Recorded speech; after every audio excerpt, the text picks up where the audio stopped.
So these conversations are about having the bodhicitta, the desire to awaken, and through each other's experience and our direct experience and inquiring into that or sharing from there, we help to increase confidence.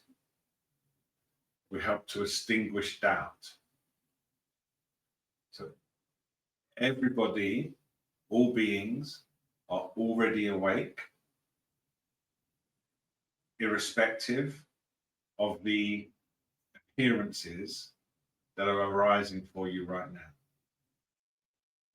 Because we are not those appearances. If we were those appearances, we would vanish with them. But we don't. We remain. So when you come to these meetings, it's a great idea to use this time to ask questions related to your own direct experience.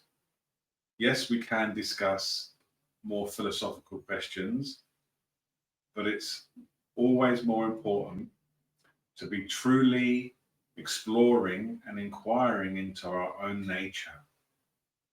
It is through this inquiry into who we are that we gain confidence in knowing who we are.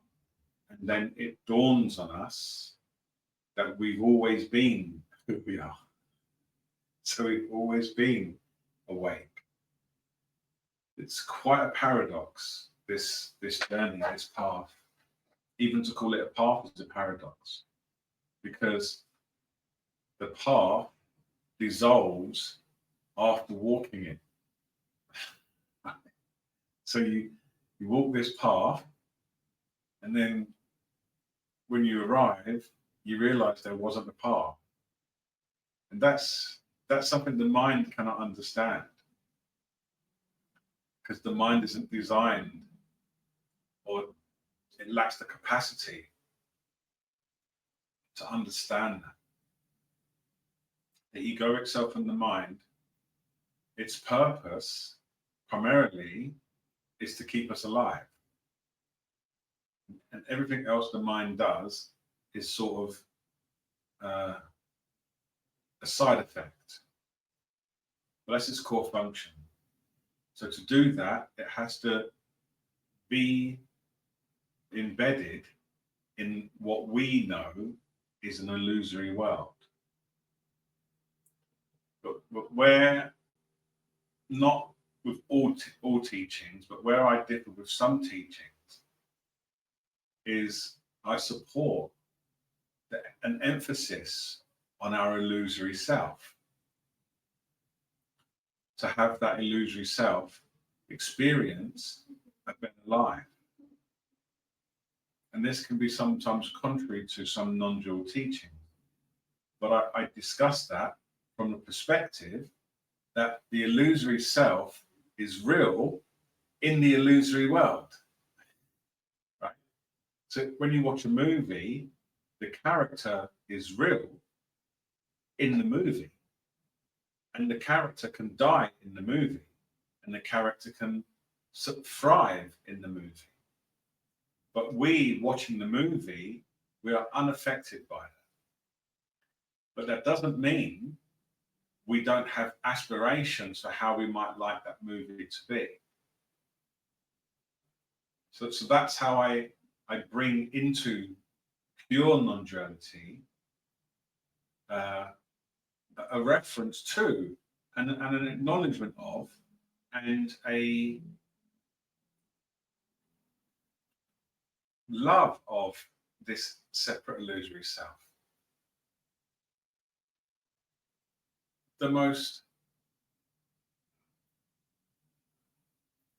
The greatest quality of pure consciousness is compassion.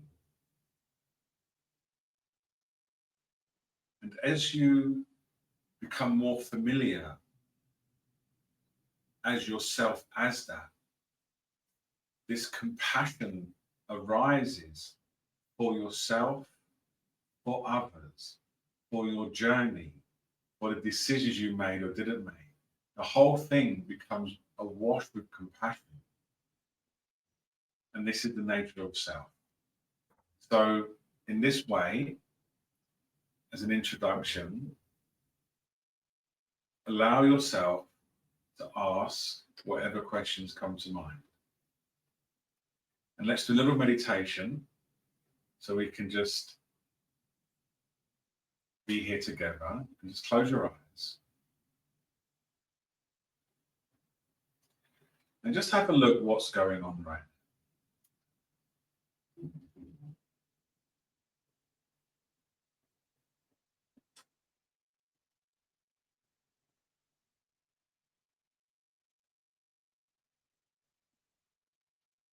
Have a look at your current experience.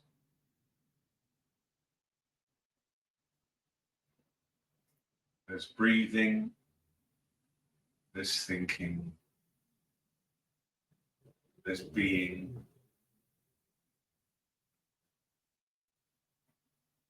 there's sounds. And all of the people currently on this call have a different set of experiences occurring right now.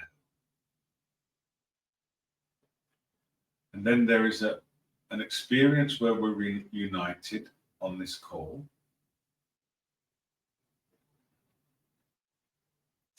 And this is how we emphasize separateness. We continually describe our experiences, and the describing of experiences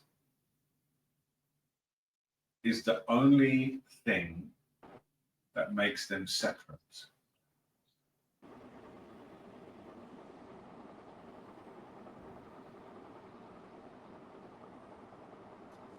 And now gently shift your attention to the knower of experience.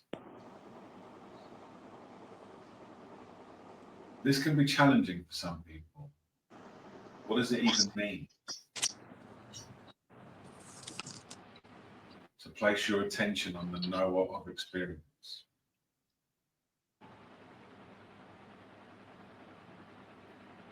Just relax.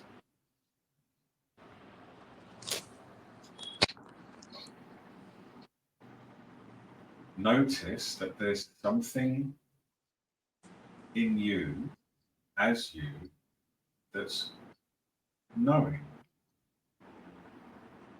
The sound appears.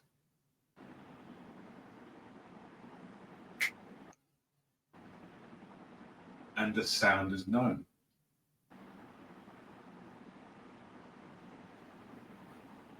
Does what knows have any sound?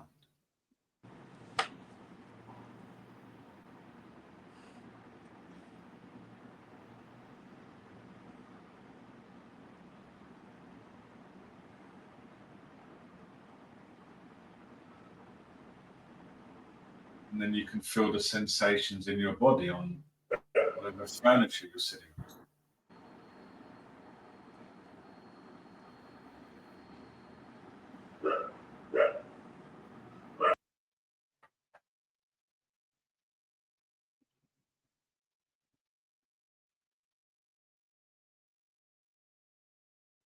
And notice there's a knower there.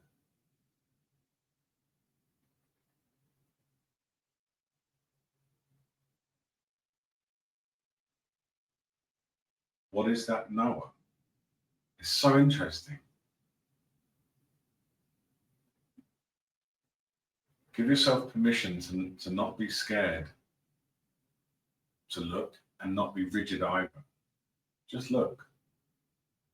No pressure to find anything or any big realizations. Just looking at what's going on here. There's consciousness, there's something that's knowing, and there's appearances. There's even the appearance of you. that appears in consciousness. If you think about yourself now, a version of you appears. There's mind images and ideas.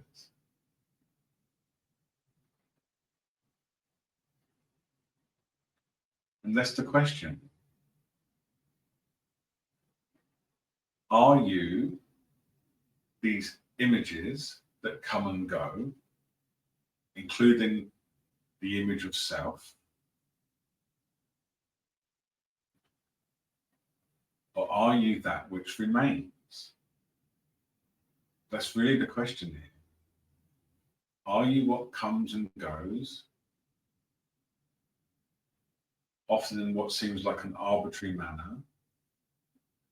Hungry, tired, angry, happy, sad, lonely, fulfilled, excited, at work, at home, on a plane, driving. Are you that primarily? Or are you what is included in all of that? It's all, you know,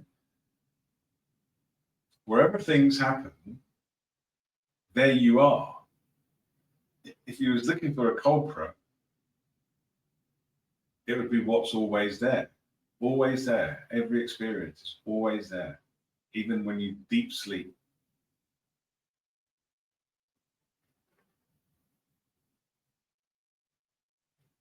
Even when you are fast asleep, the same knowing presence is what's there.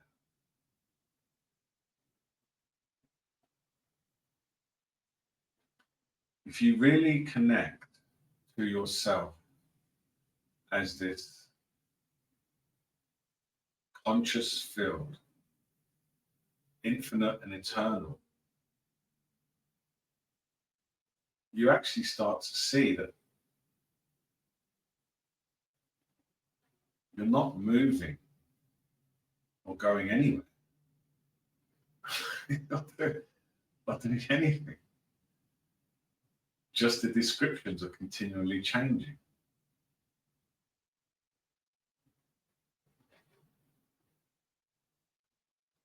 And the point of sharing this isn't to give you some kind of high or just a random insight. This is to invite you to explore. If you are that conscious presence that remains before, during, and after all experience, then can you actually have any problems?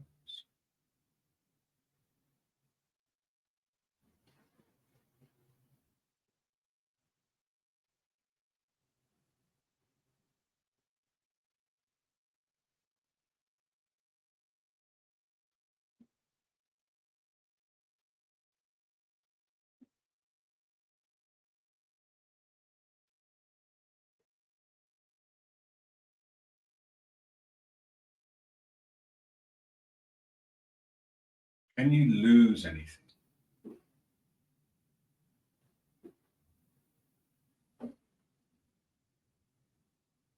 Can you add anything?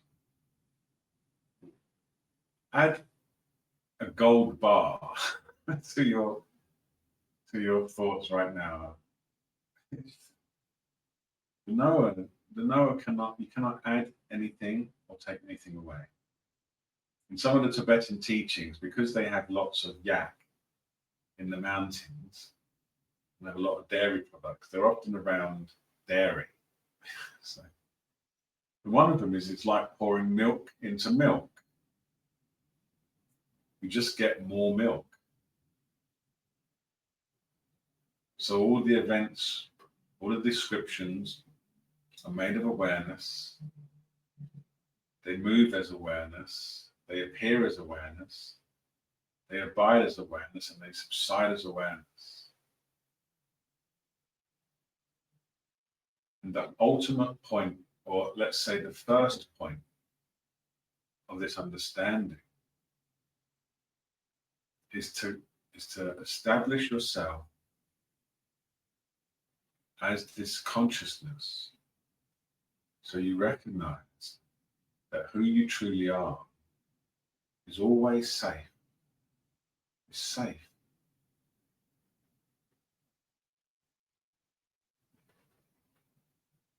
And from that recognition of safety,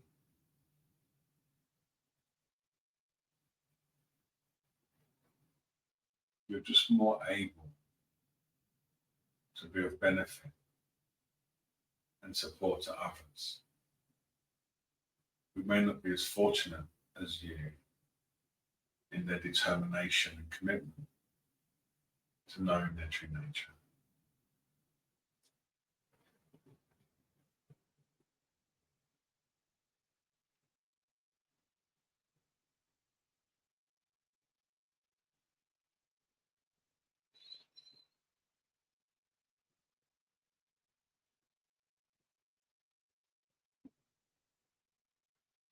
In a few moments, I'll invite you to open your eyes.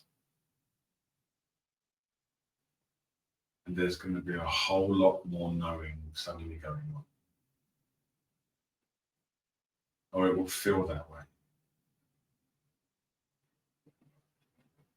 But just meet all experience, even the visual field, with complete perceptual openness, which means non-describing, complete perceptual openness in all experience, like as if you don't know what any of it's called and you've never seen it before, but you still retain the wisdom to navigate your life.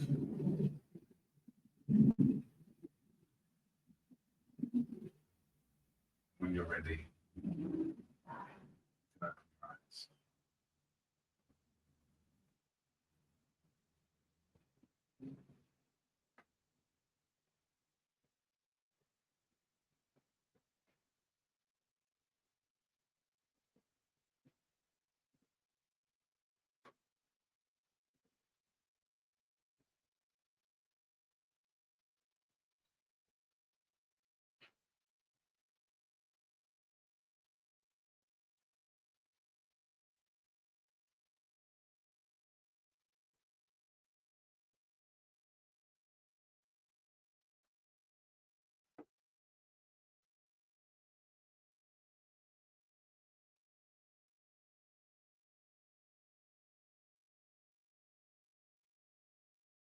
And we can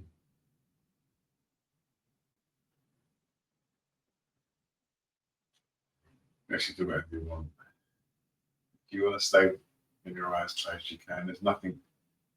There's no words that can disturb this known presence. So we'll begin with some questions.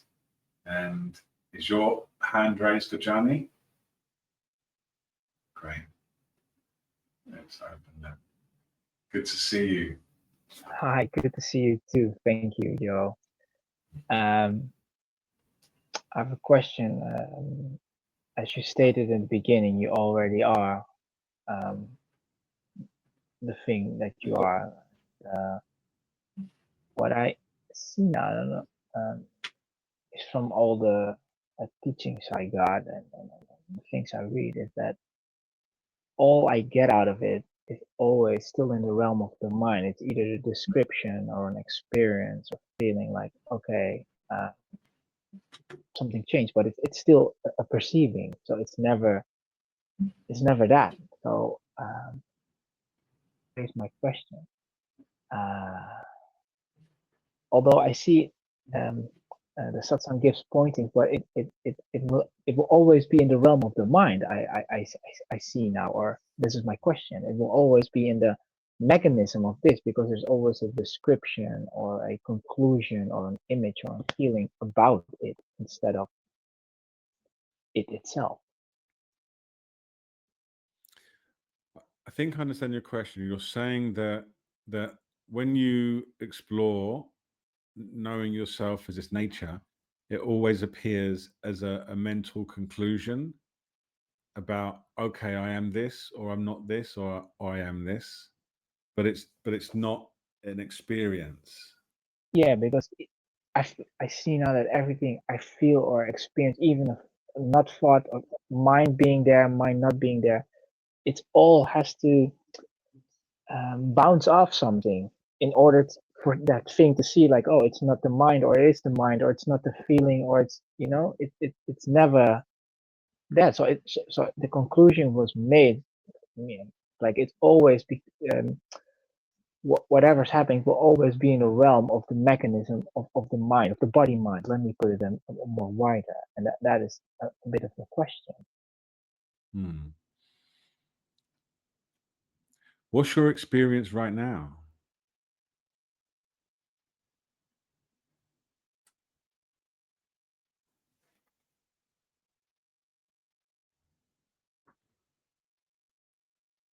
Is that I'm aware of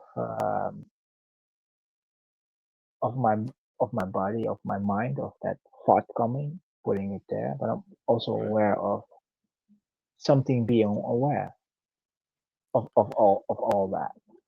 You're also aware of something being aware. Yeah. Right. So if you got rid of the thing that's also being aware, what's because that's the concept that's distracting you, right? That also being aware.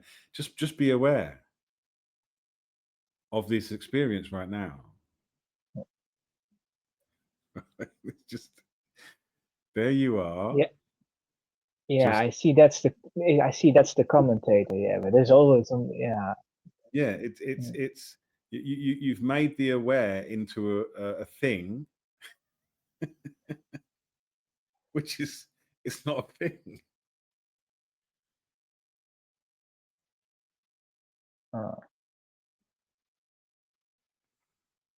Yeah, that just really relax into that without trying to pin it down, unpin it. That when it can still be there if you want, but that's not that's no more than the smell of cooking and I am aware of awareness thing. and that was a little It's bit of thing. Like I could see, like you cannot pin it down in any way, but even the how you say it, where it's still a projection of something. Like you well, mean this is what I'm what's the let's be clear, what's a projection? something that is um that you're able to capture or see or Yeah, but um okay. So I had a very funny teacher once. She wasn't funny, like she didn't know she was funny.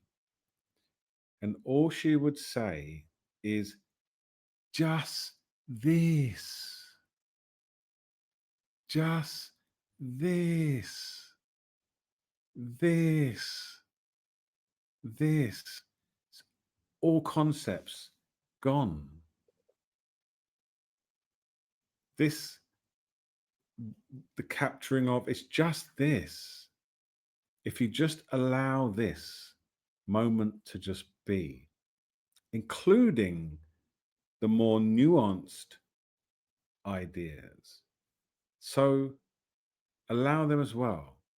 What happens on this journey is many people on this journey, they have quite sophisticated minds. Not everyone, but many.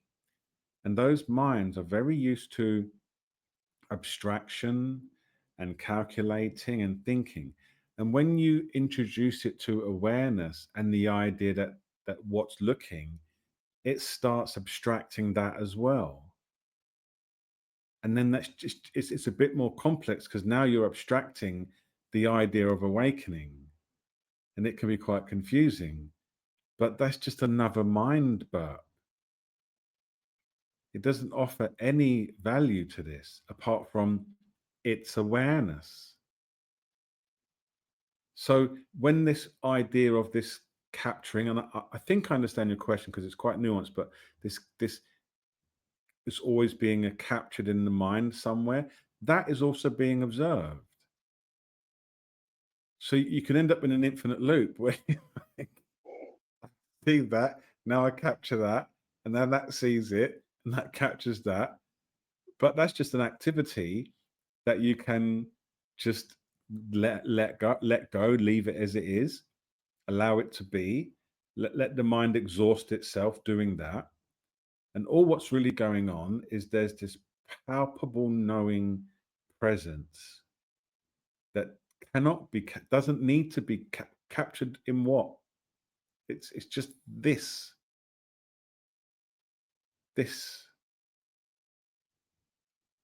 nothing else. Most people have had this experience. If you see a baby's face or a sunset, it just becomes this. And we think it's the sunset or the baby's face. But you can do that looking at complex mind abstractions about awareness. Yeah, it's just, does that help in any way? I'm not sure. Maybe it It, does a little. yeah, it is. It is because I wasn't even sure if it was a question or a compliment, but it helps to just Yeah, because now the mind that says like yeah, but everything is as it is, trying to say like yeah, but everything is being perceived, so it cannot still not be that actually.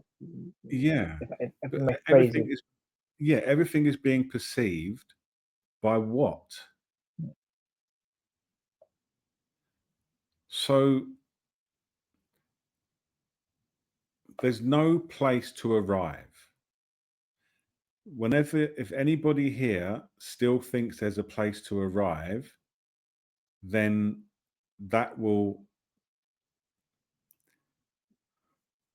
appear to be an impediment to knowing yourself, that there's somewhere to arrive. I said this last week, I think. I describe it as you're falling through the sky, but you know there's no land, right? There's nowhere to arrive. You're already here. What changes, because there is a change, the more you understand in your own experience that you're already here, the more you stop thinking about being somewhere else. So it does reduce, but it reduces in an inverted way. It reduces by stop pursuing it and you realize you're here. It's very, very tricky to understand this, but by looking, you're leaving yourself and then you create this gap that needs to be filled, but it's self-created. If you relax and stop looking, you're immediately here.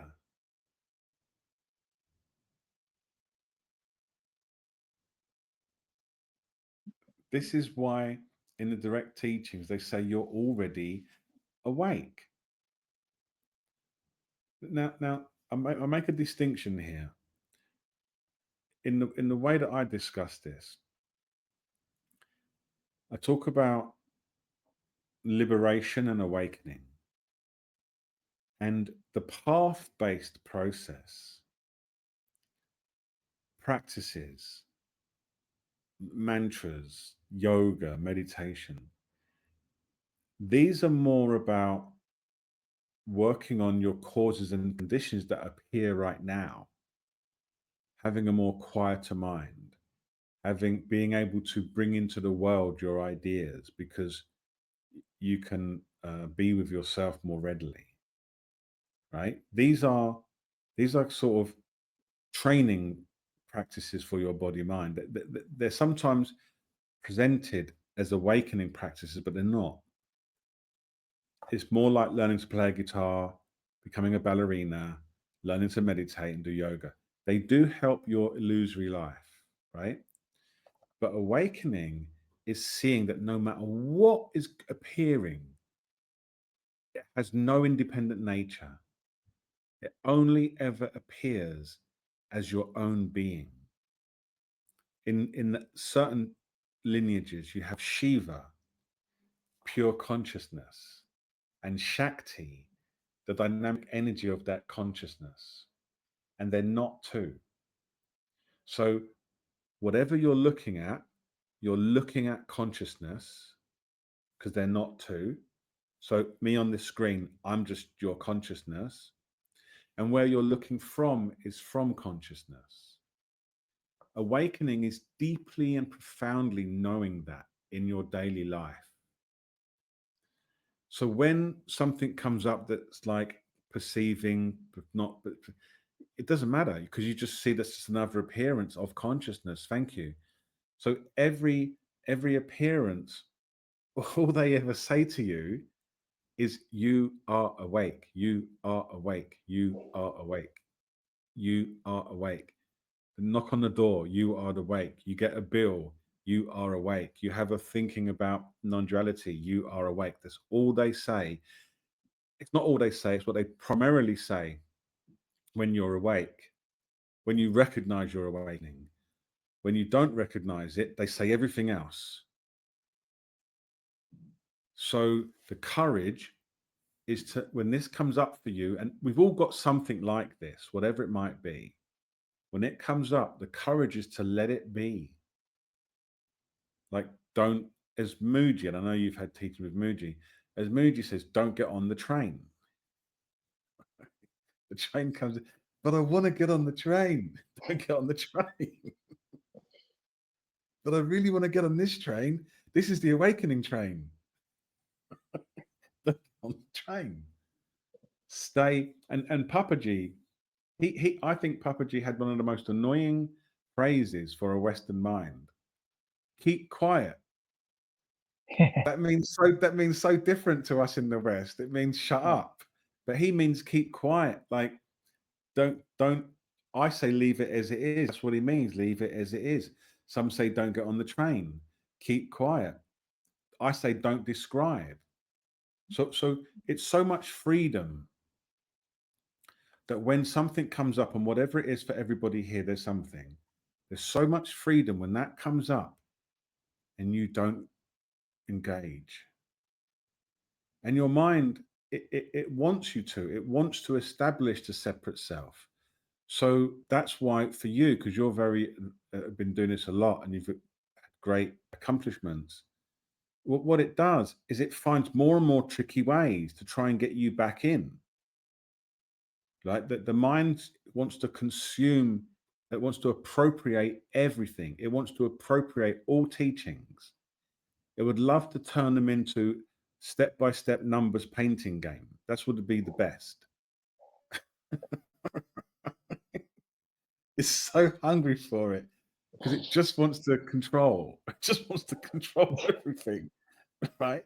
And when you, as pure wisdom, says, we don't need to do that. We don't need to know anything about that. That is such a powerful moment.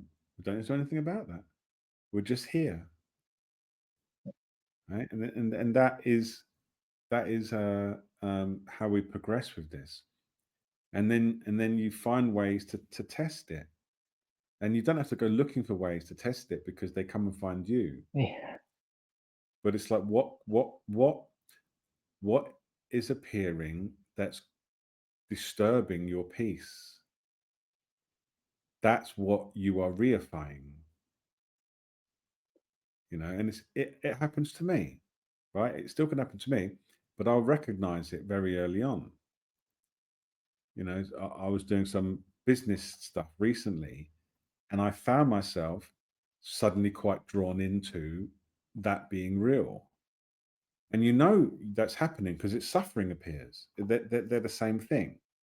Being drawn in to this story is synonymous with suffering appearing. Either you're drawn into something that you don't like, and then you don't like that, or you're drawn into something that you do like, and then you fear it going. So they both cause suffering, right? So what we do is we allow it all to be as it is, but from insight. This is not a disciplined practice. I'm going to let it be as it is. I'm going to let it be as it is. It's from knowing that all it is consciousness. I say it again. There's awareness. There's only two things that exist. There's awareness and there's everything else, and they're not two.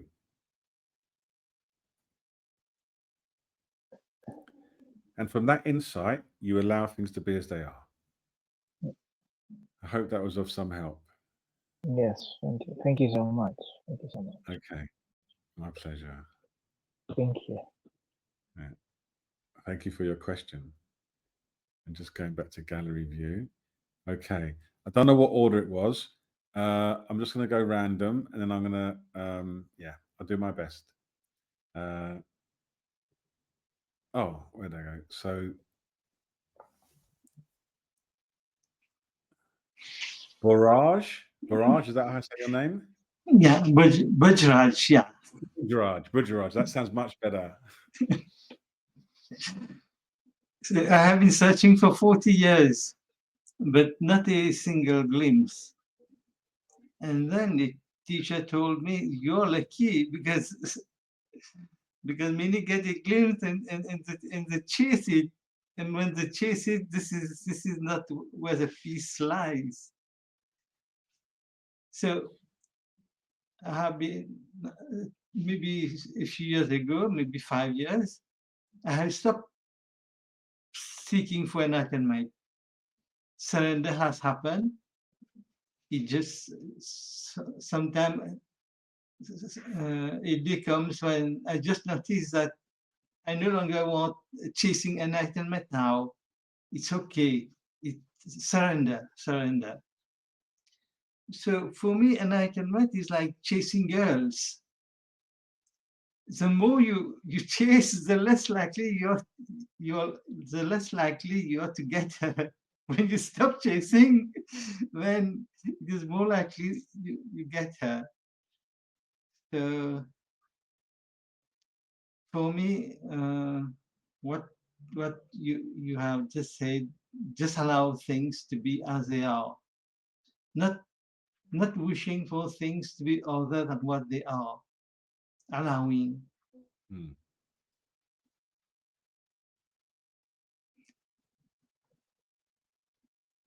And what awareness? What do you mean by awareness? Awareness? Do you mean aware of perceptions? To be No. aware of perceptions or thoughts?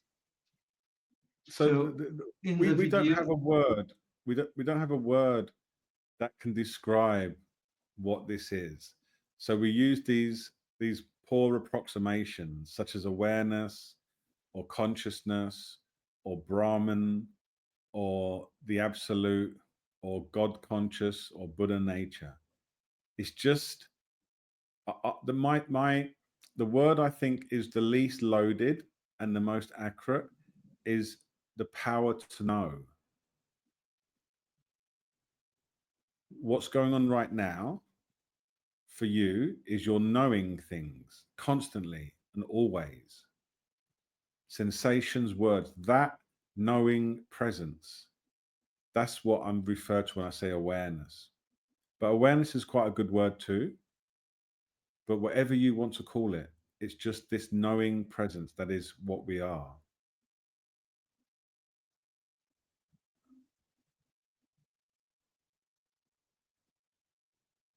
so when you're saying awareness, you mean I am aware that I am aware. No perception. Yeah. Just you're just aware of whatever's appearing. But what's So appearing is imagine perception. imagine a screen. Yeah. Imagine this screen that you're looking at now. And this screen is conscious. It knows what's appearing. The screen is awareness, and all of the appearances on the screen, so all these boxes and stuff, or my face, whatever it is, they're on the screen. They're not separate from the screen. They appear to exist separate from the screen, but without the screen, there are no appearances on the screen. And without any appearances, the screen would be blank. So to know, the knowing I'm talking about is the knowing of appearances that's indivisible from appearances. just like the screen. The screen is indivisible from whatever's on it. Our nature is that screen. And I call that awareness. The awareness that is aware when appearances arise, not I'm aware more or less of different things, just they arise, abide, and subside. Arise, abide, and subside. Whatever device you lot are all using, that screen all day has just allowed appearances to arise, abide, and subside. No appearances stain the screen. No appearances harm the screen. No appearances damage the screen. They go away. All the appearances here will fade, just like you will go to sleep, and all the appearances in your room will fade, and you will go into pure consciousness where there is a non-conceptual void.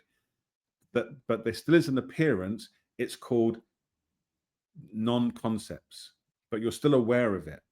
Then it comes back on again, just like your device, and the screen was there the whole time. That's awareness. And I call it the dawn of consciousness. When you wake up in the morning, the dawn of consciousness, they come rushing in. The awareness is what's always staying still, stable, present, aware, available. It's amazing how we've created these technological devices because they are such a good metaphor for our own experience, right?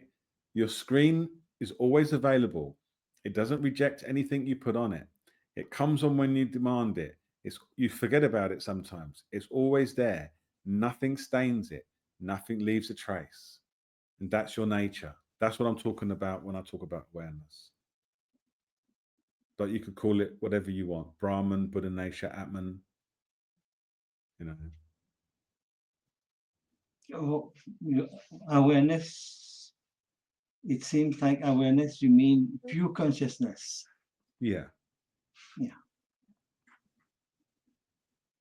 Does that help? Okay. Yeah.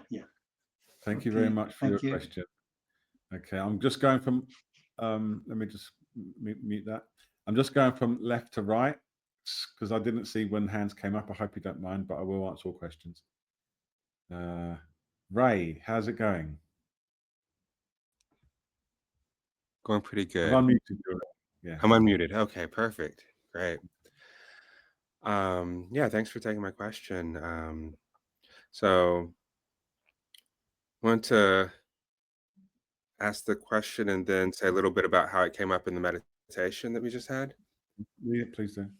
So uh, I remember in one of your videos, you naming the analogy of that painting where you could either see like a woman looking in the mirror or the old lady, and like kind of having these two and in that analogy, it's like, okay, it seems that way for me. It's like there's two possibly equally valid perspectives here. And here it's like, there's like this way of viewing things where I'm the movie screen or awareness, and that's what's here, and everything happens within me. And then there's the perspective of, okay, I'm an individual, I'm in a body, and the world is on the outside. And I can feel those two views there at the same time. They kind of tug on one another. In the meditation that we just did, there was the perspective of being the screen in that metaphor, and from this place, can there be any problems? And the screen is just like totally like peaceful, no, not even answering the question. And then there's this character, like almost something that I can feel up in my body that's just like, yeah, I have problems.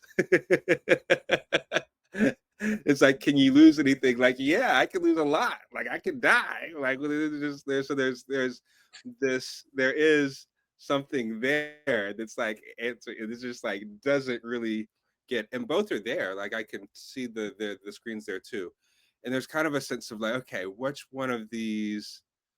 Like, it does go back and forth, and there's like they're both there. They both seem like they could be equally valid. Like, which one of these do I trust? How do I know for sure that I can trust this view of being the screen? That's your question, right? That's the question. Yeah. Yeah, but there's a third view. So if we take the picture, I don't have it with me. I should keep this by hand just in case. So we're talking about this optical illusion that you see online sometimes, and you look at it, and it's either a young woman or an old man's face, right? It swaps, and there's the one of the hourglass, and it's two people in like about to kiss, or it's a vase, Yeah. right? So we think, oh, it's this or it's that. But there's a third perspective, which is the actual drawing. It's just like it's neither. We've added that onto it, right? That those optical illusions, they demonstrate the limitations of mind, and that's what we're talking about here. So if you try to approach this understanding with the mind, it will always run out because the mind's limited. These optical illusions, they show you the mind is fooled by a simple drawing, very simple drawing of a two black silhouettes. Is it a vase? Is it two people kissing? It's neither. It's a black blob. We're adding to it. And this is when I say stop describing.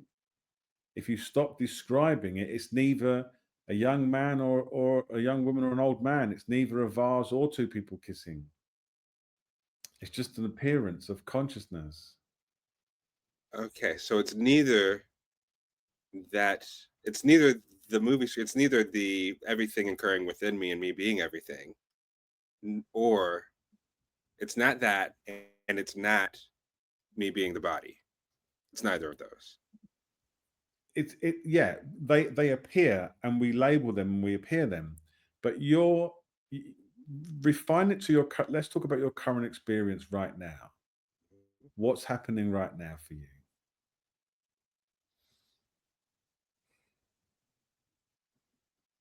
There's images, there's sensory sensations. Yeah. And what knows them? It seems like they know themselves. It seems like, let me Thank you. actually, let me Well, that's good. Yeah. Yeah, it feels like the vibrations are just happening. The image, where the images are just happening. Yeah. And there's not, right, the knower is not any locatable. Yeah. So in that you just gave me that description yourself just now. Can there be any problems there?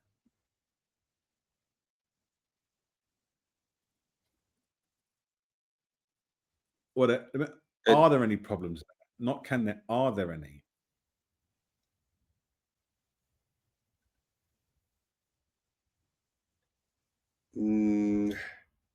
I wish I could. Yeah, there's something there. There's something there. Well, it's like, yeah, there is a contraction in the body. It feels like I don't like this. Okay. Like, there's Look at the contraction in the body. Look at the contraction in the body. So I'm going to teach you a little practice that I came up with that I really like. It's called wise stories. So I realized one day that story is wise stories. wise stories. Okay. I realized one day that everything I thought was a problem was literally made up of the only 5 things that appear to a human: words, images, sensations, and emotions that are created by stories. But the 3 primary elements that us as humans experience, this is mind blowing, are words, images, and sensations. Right. So just now you said there's a sensation in the body. Is that right? Some kind of, well, describe what it was that you said, or that's there now. I'm hitting a chord because I don't want to miss this. Okay. Right. So go to that place in your body where this thing is, Mm, whatever it might be. Have a look at it. Now, are there any words associated with it?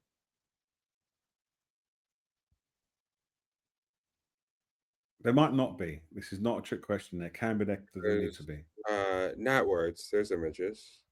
Okay. Are there any images? Yes. Yeah. So I won't ask you to share them now because we're in a public forum, but are any of those images a problem? In and of itself. In and of itself.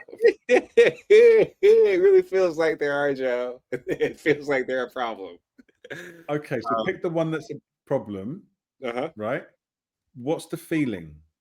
Because now we look at the sensation. What's the sensation? Oh, disgust. Like some emotion like disgust and like no, I don't like. Like Okay, just go into the disgust and describe disgust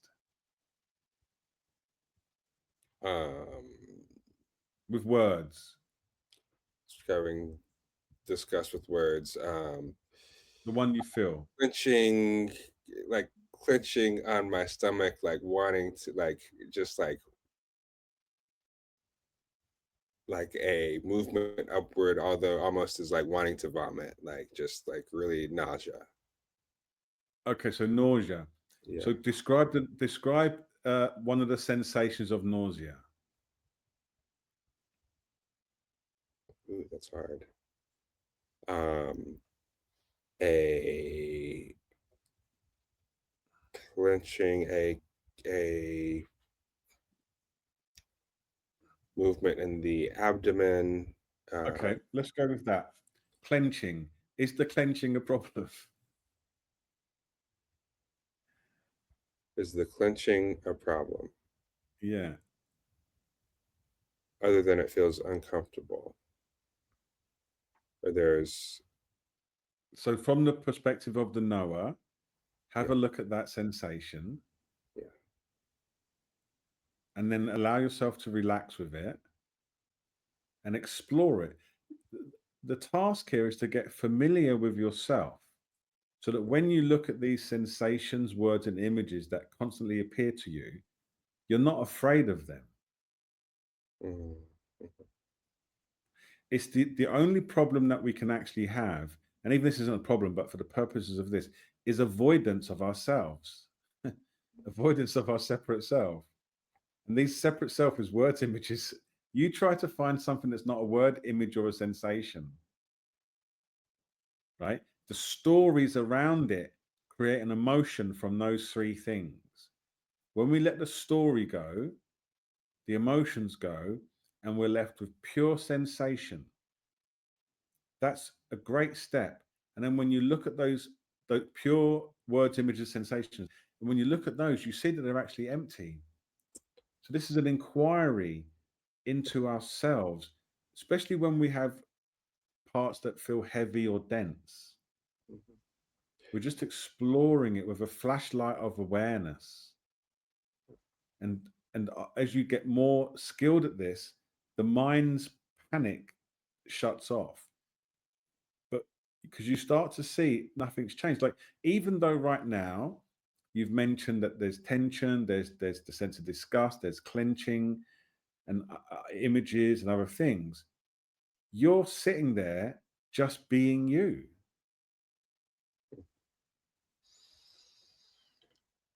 If you allow it just to be as it is, give yourself permission just to be, give your body mind position permission to be as it is. It's very hard for that to become a problem when it's been given permission. So following this, like just the sensations alone, they are uncomfortable. Like there's just a sense of like, yes, they're uncomfortable. I want to cry. That's not a problem. Like Mhm. there's the right the emotions, just the sensations of the body, and right the stories do create the problem or do make it manifest Yeah. as a or how we want to see it. When you describe it, it becomes a problem. Right. So the story, right. So if I describe it, it becomes a problem. And I'm also like, well, how do I live in this world without stories? Like the stories are, I don't see that as something that I can It's not, eliminate. Yeah. it's not without stories. It's not emphasizing the stories.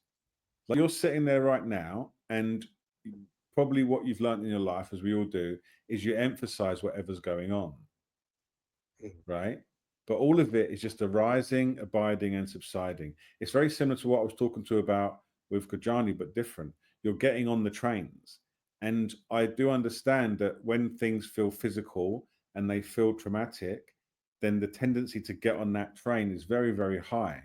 But you can also just completely relax. When Yes. you relax as things are appearing, you extract the power from it. The more able you are able to sit as knowing presence with whatever's appearing in your body mind, you extract the equal amount of power from it. So I always say how benevolent and compassionate consciousness is, because, and I come from a very traumatized path. The more trauma that you have, the more freedom, love, and compassion it releases as you allow it to be. So you stop running away from yourself. You stop running away from yourself. You just allow it to be. I'll give you an example. When I used to drink alcohol, I used to get a really bad hangover and feel awful the next day. And I was proud of it. And I would tell my buddies, oh man, I'm so messed up. But when I got the flu and I have the same exact experience, I'm like, oh no, oh, this is terrible. What am I like? It's just my approach to it. One I welcome and I allow, the other one I fight and resist.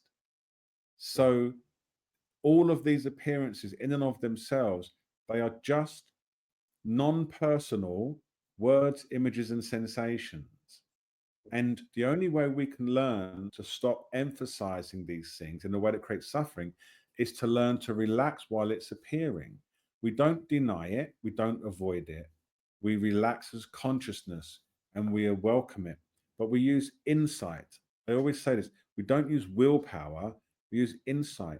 It's appearing as consciousness through consciousness, and then it resolves as consciousness and it doesn't leave a trace. Mhm. And this indwelling confidence starts to rise up. And this is the most profound healing process that you can go along, is you stop being afraid of your own bodily sensations, which we've all learned to do, be so scared of everything. Just arising, abiding, subsiding, tingling, buzzing, niggling, clenching, expanding, flowing. Then it's all the body's doing all the time. And we allow ourselves to relax, knowing that it's only awareness. It's like the vault of the sky, watching the clouds form as its own nature, because the sky starts where I'm sitting. It doesn't start up there. The sky starts where we're sitting, right? And the sky includes everything above the ground, all the storms, the rain, and then the vault of the sky just allows it all to be as it is. And that's it. It knows it's its own nature. Can a cloud hurt the sky? Your discomfort clenching, when you identify as the body, you think it can hurt you. But when you look at it as pure consciousness, does consciousness clench? Can knowing clench? Is the knowing of disgust disgusted? It's just knowing. So it's that shifting in identity that takes courage.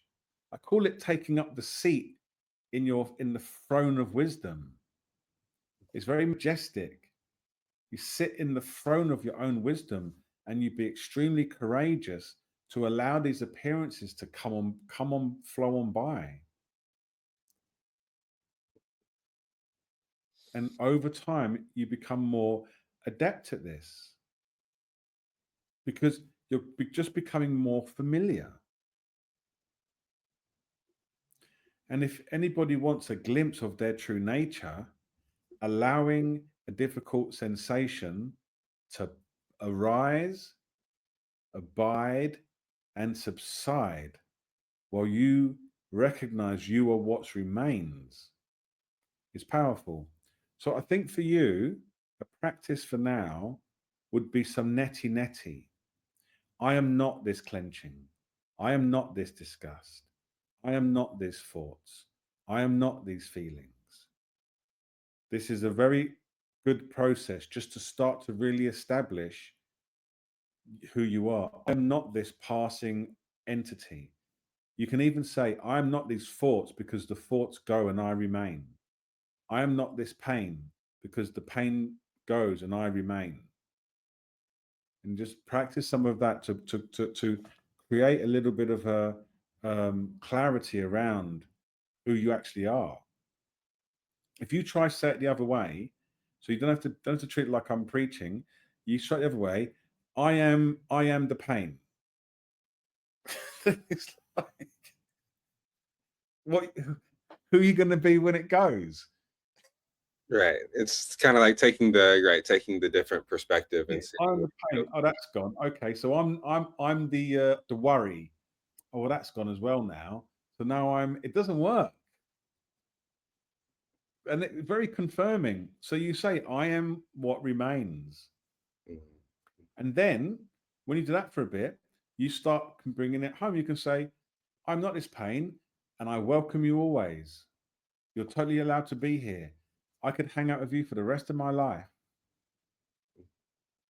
And this dissolves all the fear around our own nature and sensations. And after a while, it just all settles down. Pains arise, pains go, they hurt, like pain hurts, obviously, but you're just not embroiled in it.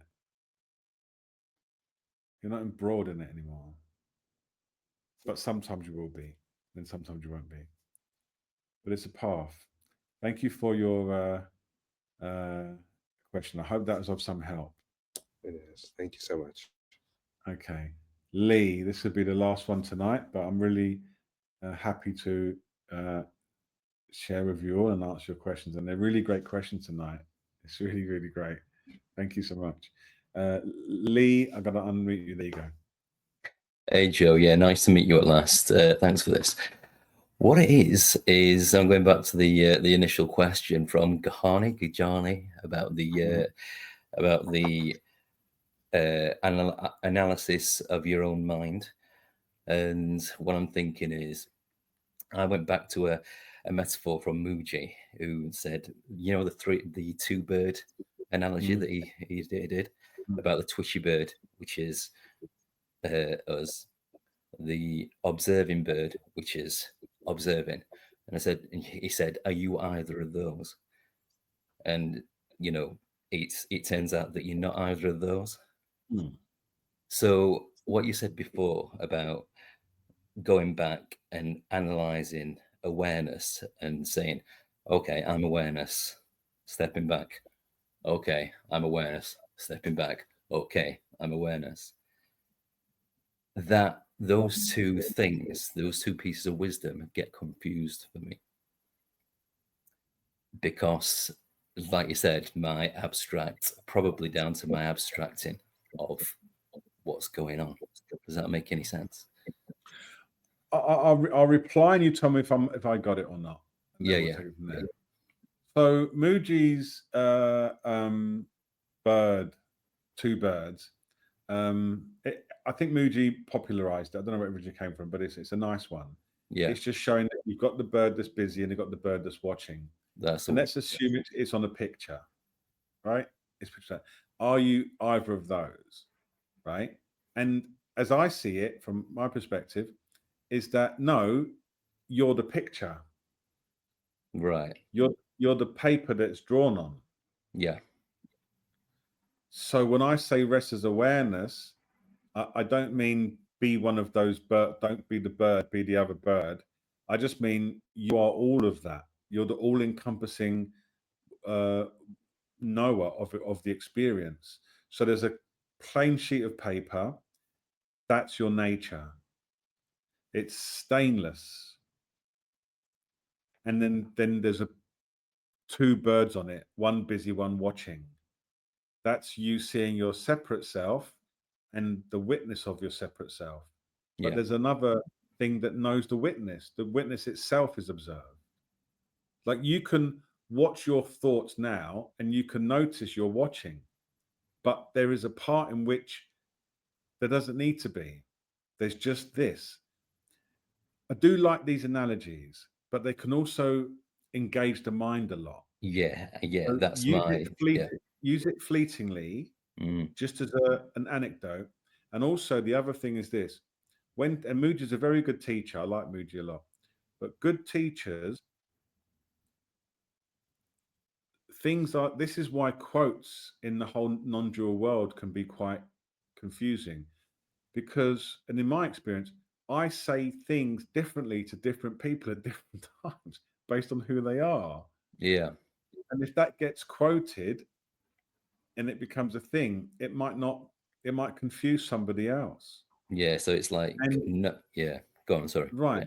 So like I said, so the two bird thing might have been ideal for someone that was like really fixated in that, something around that. But but let's try easier things first. Just keep quiet. Just be. That particular thing resonated with me. Do you know what I mean? It did. It really resonated with me at the time. So what you're saying is, it might be just a case of context. But when Gajani said, step out awareness and observe it and analyze it, well, that's not all there is. So awareness is all there is. So you can't necessarily do that. Yeah. So yeah. So I got those two things mixed up in my own mind. Yeah. Because you can't step out of awareness. Where would you go? And you are awareness. You can't step out. Yeah. It's so to give you a little bit of context. So I am doing a lot of work in the background, and there's something I'm creating now called the absolute. It's the absolute compass, and it's a conceptual tool that helps you understand a little bit how to separate teachings so that you can enjoy them more deeply. And there's 6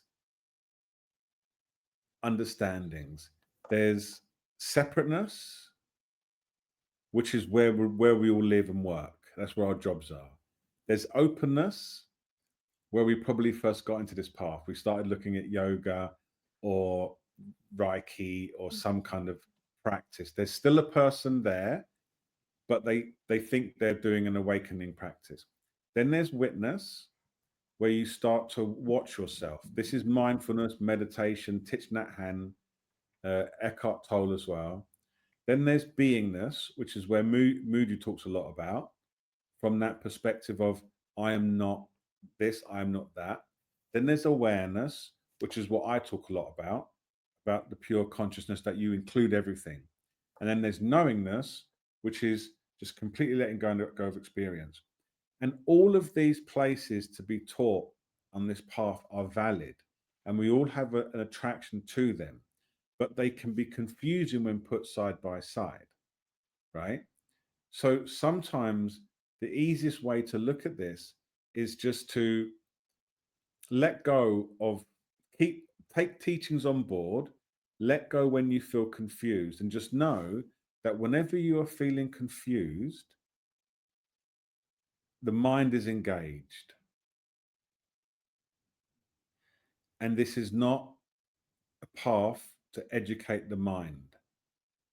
Let's call it the brain because it's clearer. If you're feeling confused, allow confusion. Don't try to resolve it, because this is not for the brain. This is what's knowing the confusion appears, you don't get on that train, right? And you watch it dissolve.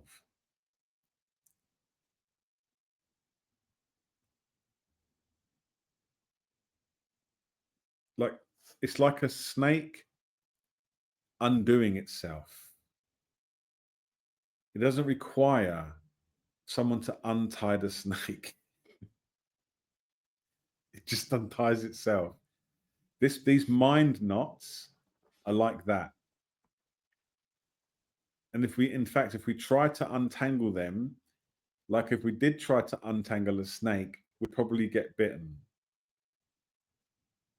So if you feel yourself be feeling confused, you allow the confusion.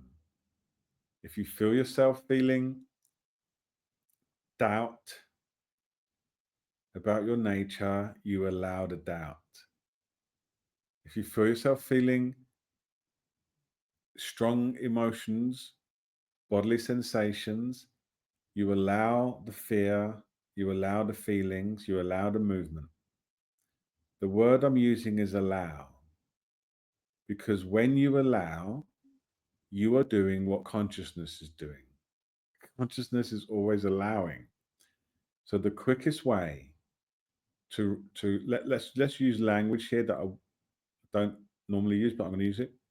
The quickest way to return to the state of awakened presence, which is a total contradiction to everything I've said, but I don't care. The quickest way to return to the state of conscious presence is to allow whatever's happening to happen. And I mean really allow. Don't just allow the concept of it. Yeah, that's Look what at I it. get caught up in. Yeah, I do get caught Right. up in that I'm sometimes. allowing the concept. I'm allowing the sensation. I'm allowing the confusion. I'm allowing I'm just going to allow everything to be as it is. It's such a soothing practice. Just allow. And before you know it, the whole mindscape is changed. Like it's so fast how quickly whatever we think is the thing, how quickly it, how quickly it goes away when we allow it. Now, some might protest and say no because it's still there. It's another thing. Like we do have the capacity to keep our habitual tendencies alive, and it gets a little bit subtle here, but I'm going to give it a go. So when you look at impermanence, impermanence is often seen as this too will pass. Like this Zoom call will end, right? This pain will go. But when I was looking at this, and there's another thing called subtle impermanence. It's a little bit abstract, but what I was noticing was I was in bed. I had a really bad headache, like the worst headache I've had in years with the flu. And I was practicing impermanence and allowing it to be, and letting this pain just be as it is. And it was very, very helpful, but it was excruciating. And then I looked at it even closer, and I realized that in every nanosecond, a completely new rendition of life appears. Every nanosecond, another one. Every nanosecond, another one. And in Buddhism, talk about this, the previous rendition is not related to the next, although it appears to be. So a practice you can do when you find yourself in intense states is watch them continually refresh. And what I realized is like, this headache is terrible, but I can handle any amount of terrible for a millisecond. And then I just do it again. And what this did, it brought me into the sensation alone, because that understanding, it destroyed the future and it destroyed the past. And I realized most of the pain I was having was the future expectation of how long it's going to go on for, and the past memory of how long it's been having. I've been having it for 3 days, and now I've got another 5 days of this, right? But when you realize it's just refreshing, it's like that in the now. You realize I'm only ever experiencing a fleeting moment of pain, nothing else.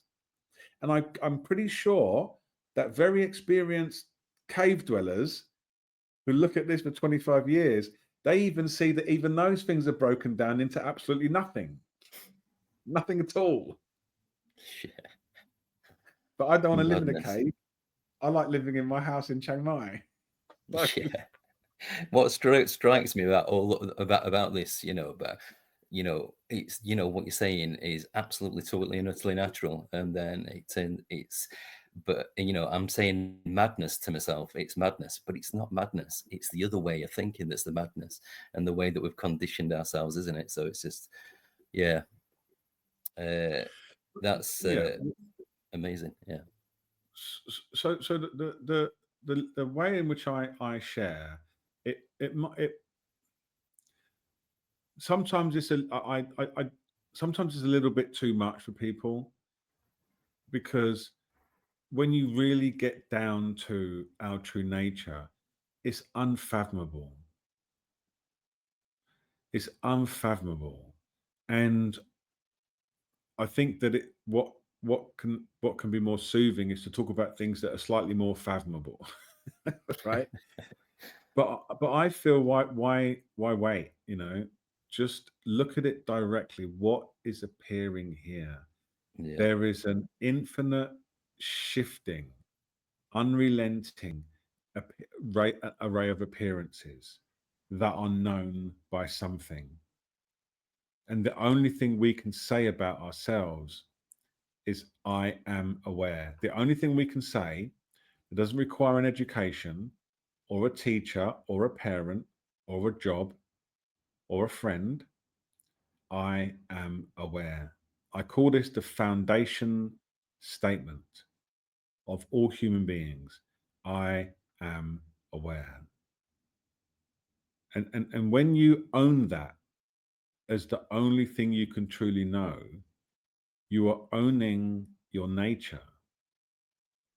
Like, that really reclaims your faculties from all knowledge. I am aware. And then the next conclusion is, well, I am awareness. So a little bit about my journey, just to, because we're on that topic. This is relevant to it. I was writing a book in about 2006, and I was going through this logical process that was kicked off because I was living in Ibiza, and I wrote my address to someone, and it ended in a number. And I thought, why does my address end in a number? And I thought, oh, because I don't know where I am. Like, we have to have a relative way to find where we're at.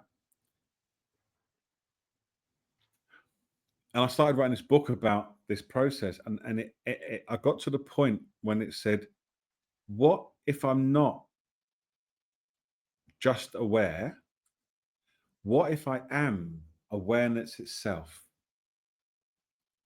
And I was by that time I'd moved to India, and I put my book down and I went for a walk. I saw a satsang sign. I walked in, and someone said, "You are awareness." I was like, damn, it hit me so hard. And like, we are all confirming each other. And it really helps when you are around people who understand they are awareness, and you share that, because then you help extinguish each other's doubts. So whatever's going on for you, start with I am aware, and then see what conclusions arise. I'm aware of this, I'm aware of that, I'm aware of this, I am aware. So am I awareness? And if I'm awareness, then what is everything else? Is it awareness too? Right?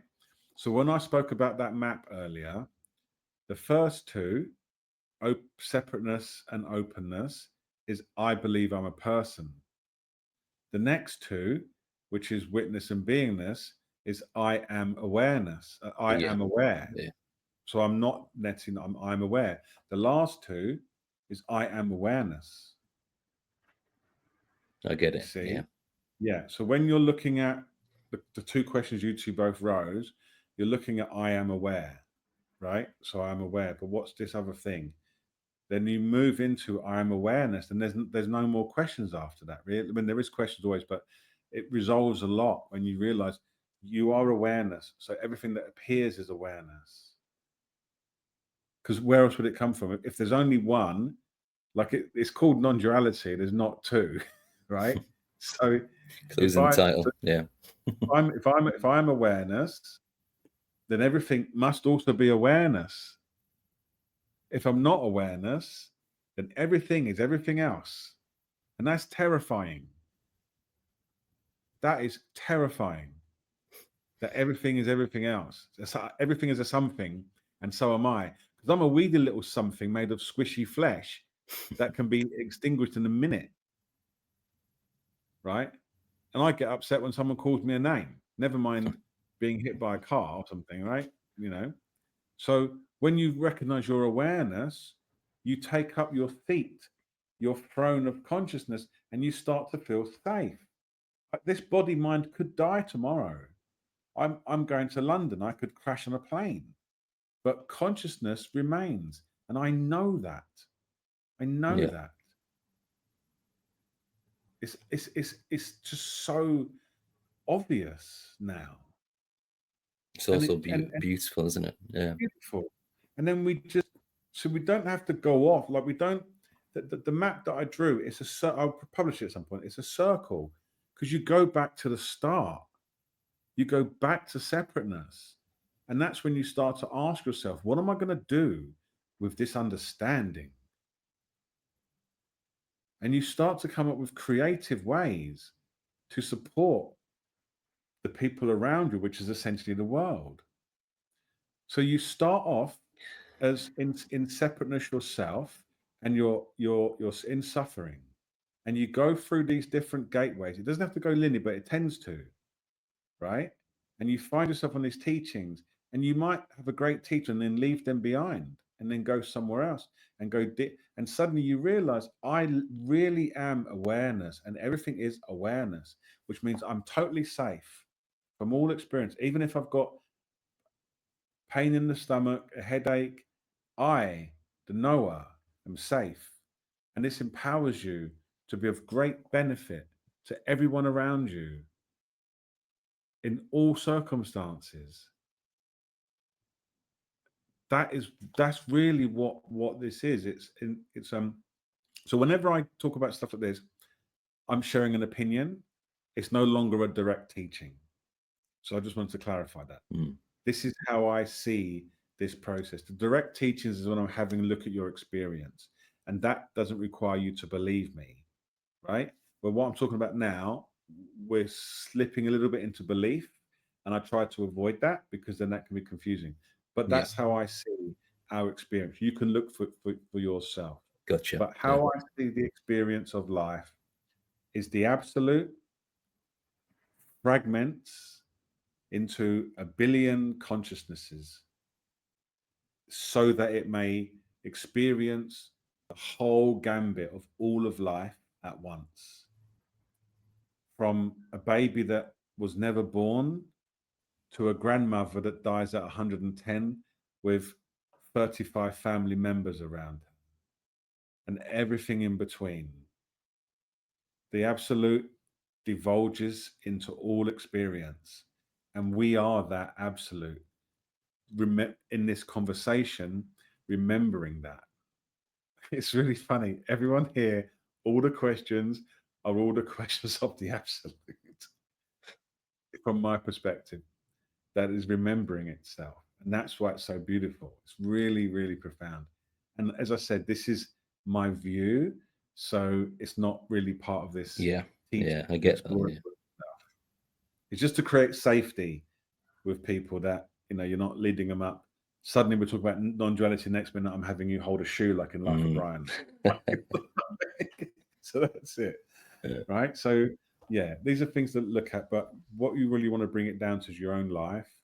And can you allow emotions, thoughts, and sensations, words and images to be as they are? And It doesn't mean you're going to not put out fires or cross the street if you don't like it or change your job.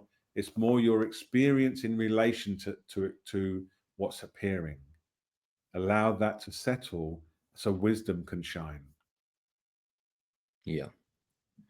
Okay, I suggest we just sit for a few minutes in silence Amazing. before we go. Cheers, Joe. Thanks. My pleasure.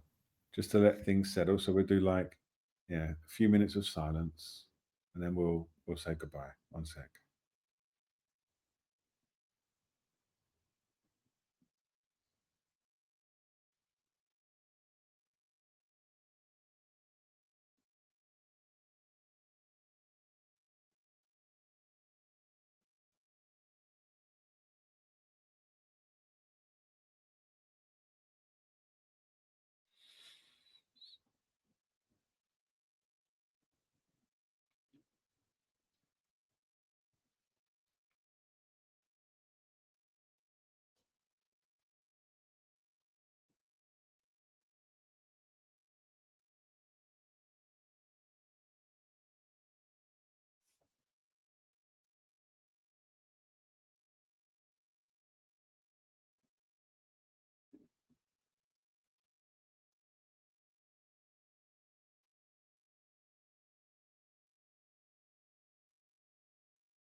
Thank you, everyone.